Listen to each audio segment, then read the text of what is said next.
பிரசித்தி பெற்ற திருக்கடையூர் கோவிலில் தமிழக வெற்றிக் கழகத்தின் பொதுச் செயலாளர் புசி ஆனந்த் தனது குடும்பத்துடன் சாமி தரிசனம் செய்தார். மயிலாடுதுறை மாவட்டம் தரங்கம்பாடி தாலுகா திருக்கடையூரில் உள்ள உலக பிரசித்தி பெற்ற அபிராமி அம்மன் சமேத அமிர்தகடேஸ்வரர் ஆலயத்திற்கு நாள்தோறும் ஆயிரக்கணக்கான பக்தர்கள் வந்து செல்கின்றனர்.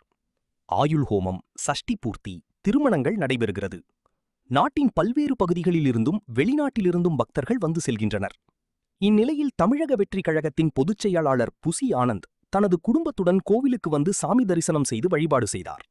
இப்பொழுது கோவிலுக்கு வந்த அவருக்கு கட்சியினர் மற்றும் பக்தர்கள் சிலர் முண்டியடித்துக் கொண்டு சால்வை, மாலை அணிவித்து செல்ஃபியும் எடுத்துக்கொண்டனர்.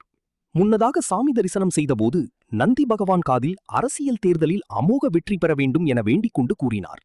புசி ஆனந்த் மற்றும் அவர் குடும்பத்தினர் விநாயகர் மற்றும் சாமி அம்பாள் சன்னதிகளில் மனமுருக வழிபாடு செய்தார்.